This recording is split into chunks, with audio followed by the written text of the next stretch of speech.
My name is Ashiro Moore. I am the ambassador of the African Diaspora Collective to and in Israel. And today I want to give you a deep dive into every one of the African communities or communities of African ancestry here in Israel that you don't hear much about, if any, at all. And each of them go very deep. Most people don't even realize that there are more than 500,000 people of African ancestry just within the borders of Israel, from 5 specific communities, but then also in Judea and Samaria, some people call the West Bank. There are also another approximately 200,000 Afro-Palestinians. So all in all, if we're looking just within Israel and the West Bank, there are approximately 700,000 people of African ancestry residing here. And every one of these communities have their own unique stories. They have their own unique customs, their own unique traditions. They come from very unique backgrounds. And I want to share just a few of those stories with you today to kind of give a better perspective on the existence of the African presence here in Israel that people just tend to overlook at times, and some people just very oblivious to the existence of these communities here in Israel. So I'll start first of all with the largest community, quite naturally, which is the Beta Israel community that made Aliyah from Ethiopia. This community, the first members of the community actually arrived in the 1970s to Israel, but they arrived in small pockets. They came in small pockets to Israel, and they were just saying that they were exercising their right of return to their ancestral homeland because Israel was established in 1948 as what they called a Jewish state to allow those people who identify with, who consider themselves, or who are Jews, Israelites, to be able to return to Israel. So these people were trying to exercise this right of return. But unfortunately, they were not accepted. They were not welcomed. And there was a minister actually in 1973. His name was Joseph Berg, the Minister of Interior. He was not feeling these African people coming to Israel at all. He was from the religious right party. And as far as he was concerned, these people were not Jews, and they didn't have any right to return to Israel. And so those people who managed to come to Israel and to take root here in the 1970s, a few of them had started getting deported from Israel. In 1974, Rabbi Ovadia Yosef, who was at one point he was the chief rabbi of Israel, but for the Sephardim, which are those who trace their roots or consider themselves to be part of those who were exiled and who found refuge in Spain and then were deported or exiled from Spain during the Inquisition, and then they migrated to North Africa and to other places. He was the first one that actually recognized the ancestral rights of the Beta Israel Ethiopian community and their connection to the House of Israel. And in 1974, he signed a document saying that they were part of those tribes who had migrated down south following the 70 AD dispersion by the Romans of the Israelites who had resided here. But even though he signed that document, the Minister of Interior still wasn't having it. He wasn't interested in even hearing anything about allowing these people to come. Now, mind you, the Ethiopian Beta Israel community is the community that has the oldest record of maintaining Israelite customs and traditions in Ethiopia. Now, some people talk about their roots being from the Queen of Sheba, Queen Makeda, who had met with King Solomon in Jerusalem and then returned with a son, Menelik I, and then they say that that's where the Israelite seed continues through Menelik. But then there are some who specifically just talk about those who had migrated from Israel during those periods of time, or who were dispersed from Israel, and then they just found refuge along the Nile River and down to Ethiopia and to other places in that specific region. But they had always wanted to return to Israel. They were never really accepted within the society in Ethiopia that was mainly Christian. And so a lot of them were actually living in small communities in the interior of Ethiopia, and they were persecuted. They were maligned. A lot of them were not able to actually continue to maintain, their identity outwardly of Israelites, of Jews, and so a lot of them just what they were looking to just blend in, to assimilate with all the other communities, and some of them even converted to Christianity so they can be able to continue to live. But they always wanted to come back to Israel. That was always a desire of theirs, to return to Israel. Next weekend or next year in Jerusalem, they were always talking about it. It was always praying about it. They were always, singing about it. They were always hoping and had that yearning to return back to Jerusalem. Now you had in 1862. Now this is before, because most people think that Ethiopian Jewish identity or Israelite, because they don't even consider themselves Jewish. They consider themselves Israelite or Beta Israel, the house of Israel. This is how they refer to themselves, as the house of Israel, because a lot of them obviously maintain a lot of the first temple practices, and they didn't take on the rabbinical Judaism as such. But they always had that desire to return. And so in 1862, there was a leader that was called Abba Mahari. Abba means father, Father Mahari, who was looking to actually lead the way of return to their ancestral land, to Israel, because they said that obviously God had called them back. And he was prepared to do whatever is necessary to be able to get them back to Israel. So in 1862, unfortunately, it ended tragically, but there was a movement that had started that they said they were going to walk to Israel from Ethiopia. But a lot of them, unfortunately, died on the way. So they never made it to Israel, at the least not from Abba Mahari's group. Now, mind you, this is way before the establishment of the political Zionism by Herzl in 1894. This is before that, 1894, 1895. This is much before that. But they had always had that yearning. They wanted that chance to return and to establish themselves here. But only in 1984, in Operation Moses, a bunch of them actually airlifted and brought to Israel. But it wasn't just as easy as it sounds, because they were experiencing persecution in Ethiopia, and a lot of them were fleeing from that persecution. They were trying to get to Israel, but it took the Israeli government and the institutions here a long time to even desire to allow them to come here. So it wasn't an easy path for them to actually come and to be received into Israel. And they were tired of waiting, so they said they were just going to start walking. They were just going to walk to Israel. And on the way, they were persecuted also by the Sudanese. And about 4,000 of them died from bullets, from starvation, from dehydration on the way to Israel. But they were fully dedicated to actually returning. And so they managed to get to Israel. Those who were airlifted managed to get here, but they were so focused on returning to Israel that, come what may, they were coming. And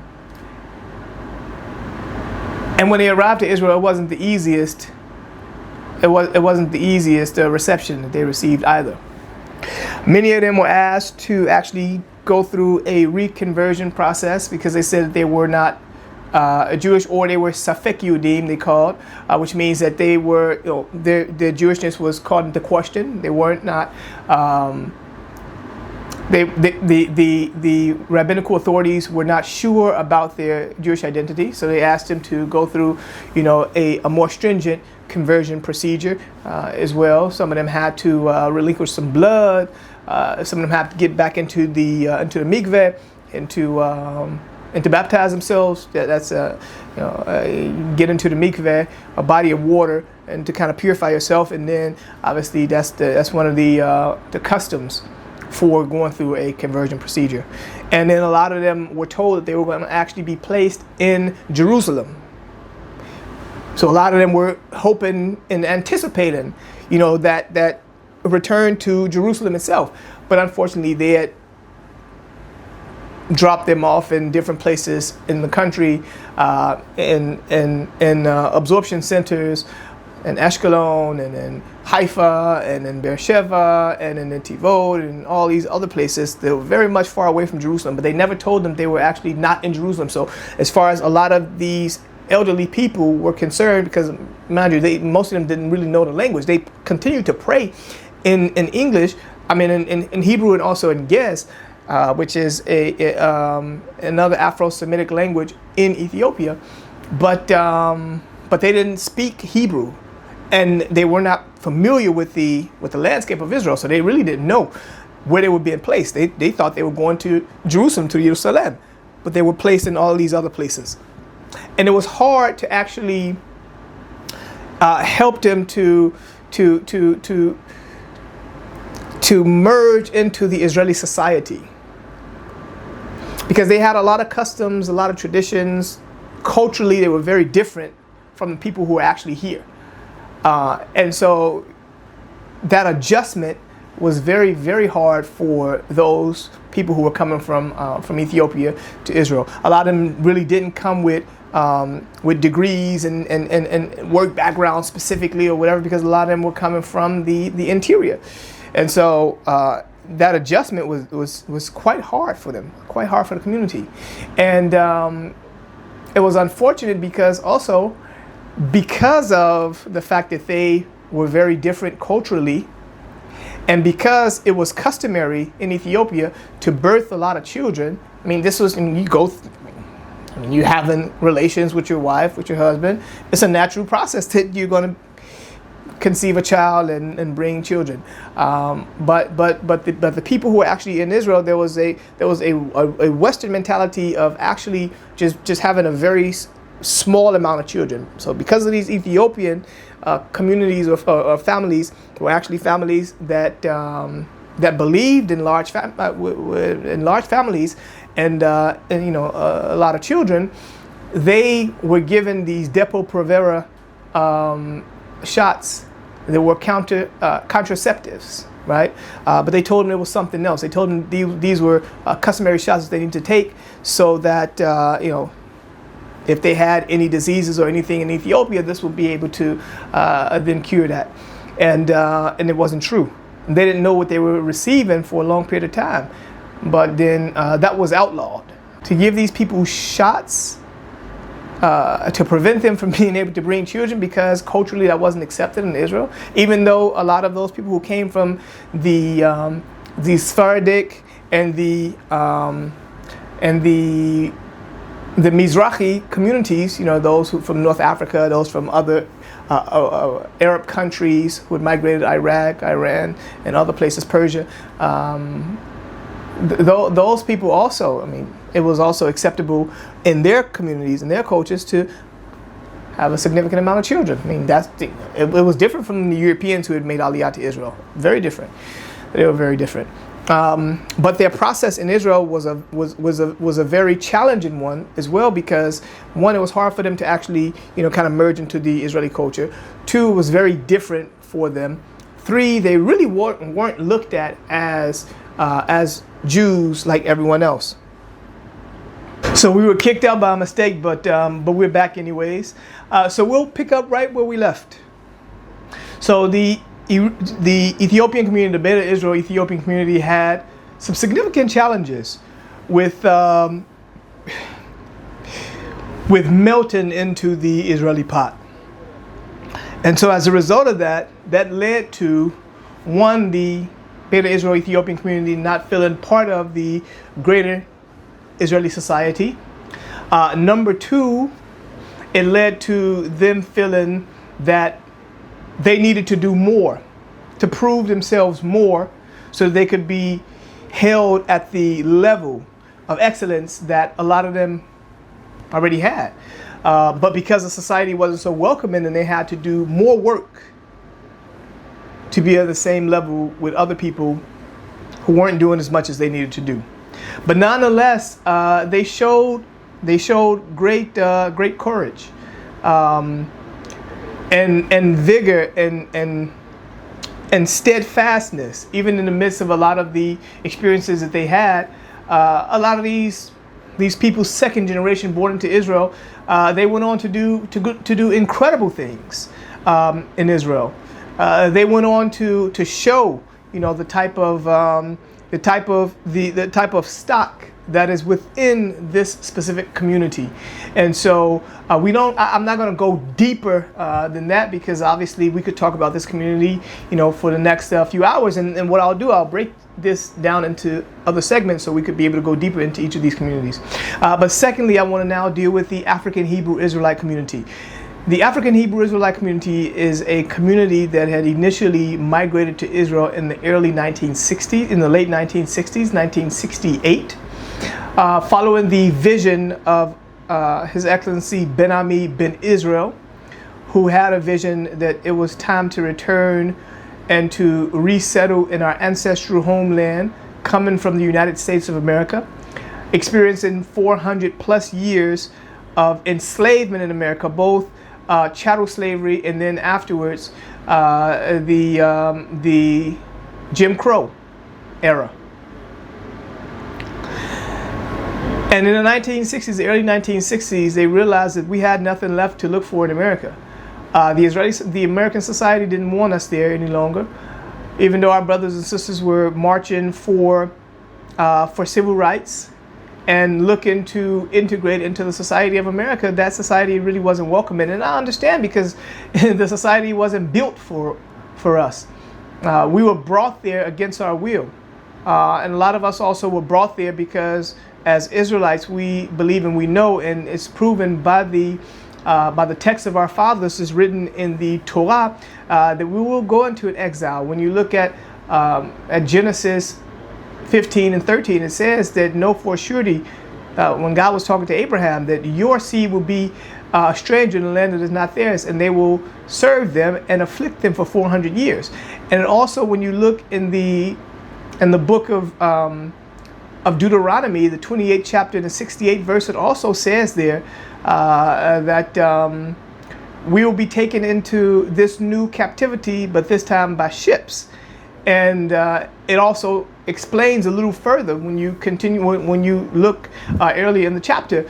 It also breaks down a lot of the other curses that we will experience as a result of us turning our backs on the principles, on the foundation, on the values that had made us who we actually were, which is obviously those values that make up that identity of who we consider to be our God.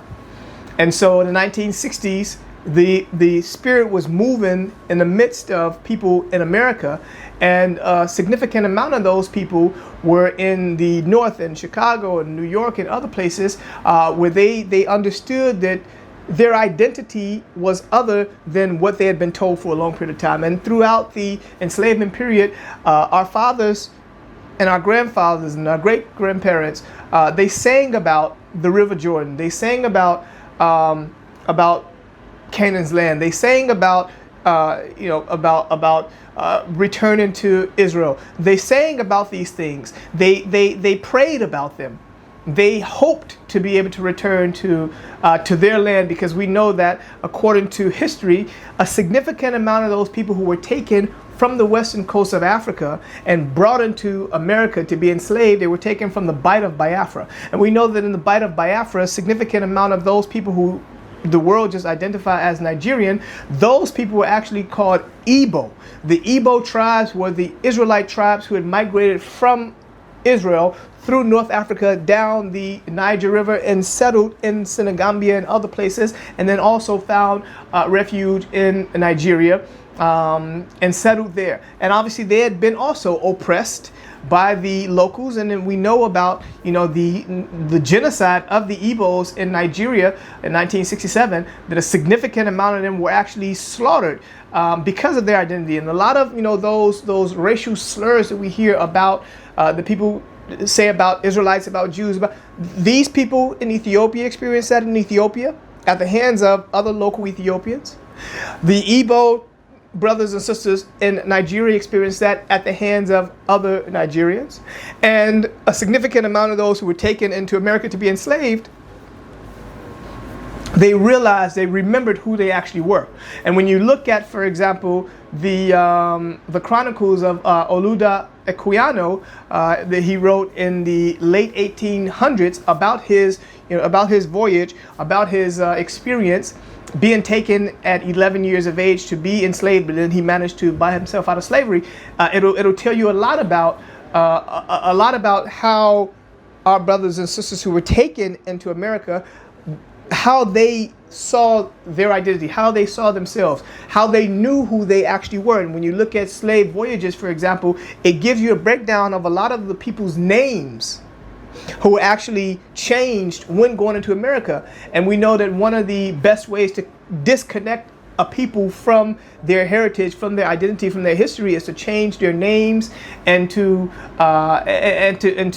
give them false doctrine that's far away from the doctrine that they actually held on to for a long period of time. And so that's what happened to the brothers and sisters who were taken into the Americas to be enslaved. So the African Hebrew Israelite community had begun that return to our ancestral homeland in Israel.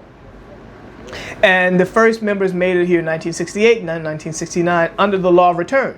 When the Law of Return in 1950 originally said that the state was established for those returning Israelites, returning Jews from the diaspora, this was a state that was created for them. But in 1970, the law was changed, was amended.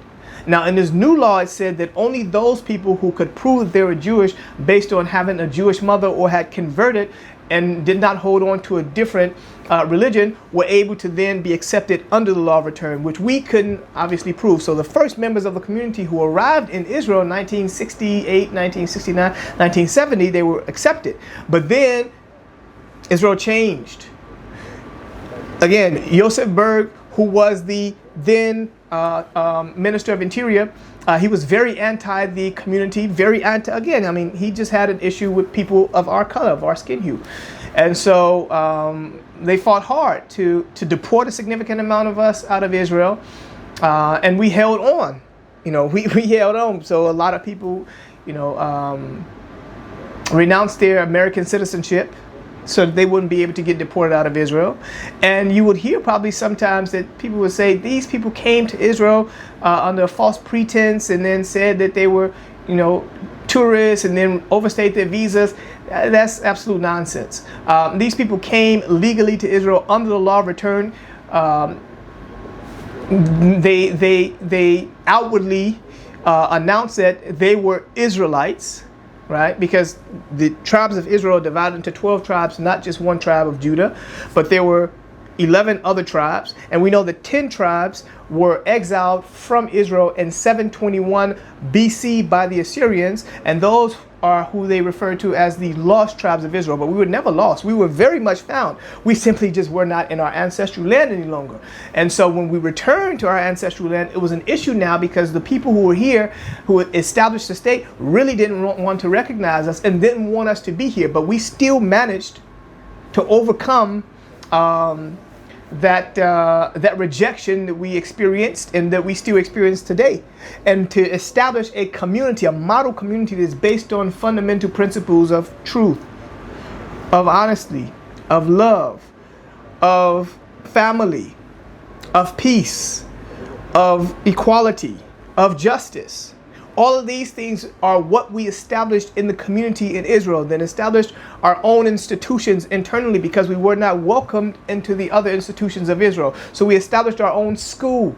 We established our own birthing center. We established our own internal ministries. We established our own farm. We established our so that we could be able to sustain ourselves. So we're the largest now vegan community in the world, and the largest concentration of African Americans outside of America in any place else in the world.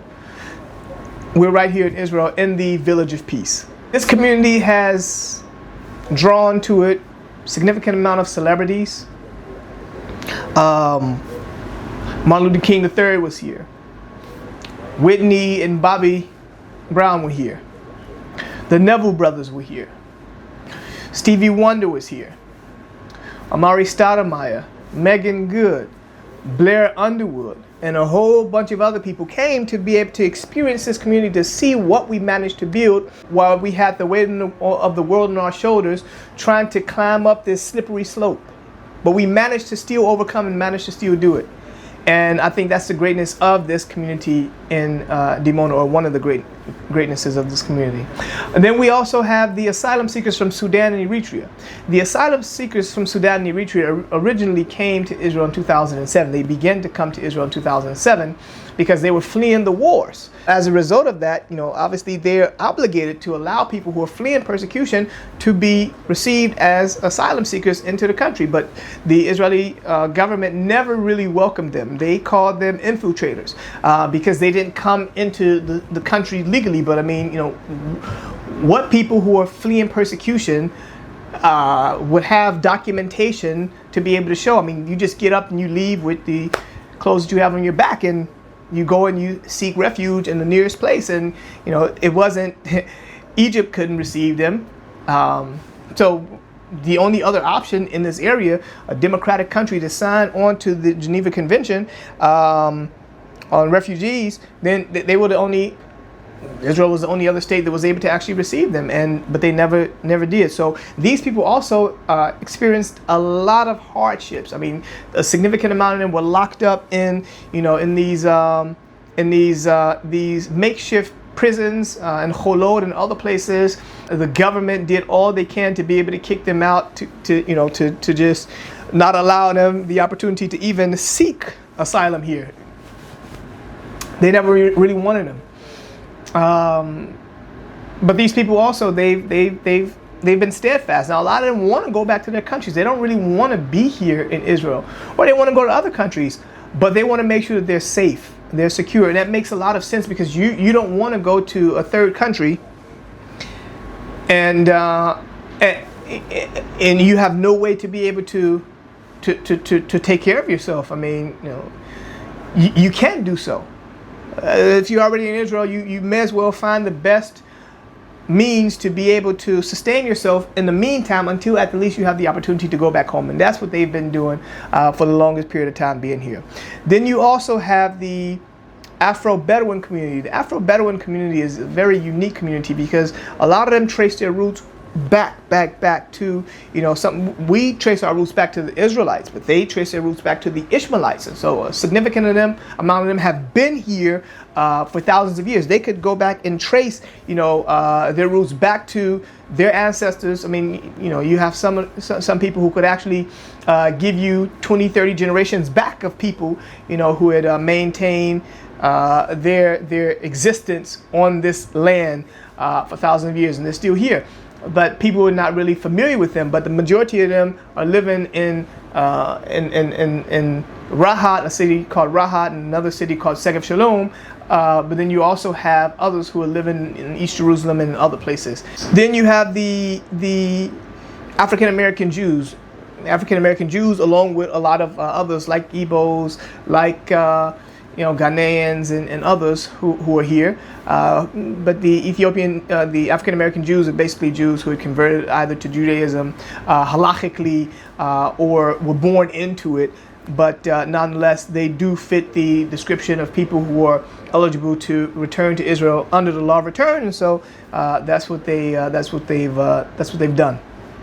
Then you have the Afro-Palestinians. The Afro-Palestinians are mostly made up of people who had migrated to Israel during the Ottomans' time, and they were actually going to Hajj in Mecca. But then after Hajj, they came to Jerusalem, and a significant amount of them remained in Jerusalem since then, and in other places in Israel. But the majority of them are in Jericho and in other places in that region of the West Bank, Tulkarem and others. They've had a very hard period, a very hard stretch as well, because they haven't really been accepted, not by the Palestinians, but by the PLO or Hamas, but also they're just looked at, because they're referred to as Afro-Palestinians, as a separate group of people who are not really accepted into the fold with the Palestinian people. But then also on the side of Israel, they consider them Palestinian, and so Israel don't really know how to distinguish between Afro-Palestinians, regular Palestinians. So they, and they don't know who's a threat, who's a less of a threat. So they just put everybody into one bucket altogether. And so these are the various communities of African ancestry who reside here in Israel, and we'll go into every one of these communities deeper. I just wanted to give you a general understanding of the presence of these communities here in Israel, which are 700,000 people, 500,000 within Israel, and Israel only have 10 million people. So about 5% of the Israeli society are people of African ancestry from these various communities, and most people don't even know that. So I wanted to start off with that to give you a general scope of these various communities here in Israel, and we'll go deeper in videos to come. So thank you so much for tuning in with me. Don't forget to like and subscribe, and obviously share this video with whoever you can, and let me hear what you think about it in the comments below. Have a good evening, and peace and blessings from Israel.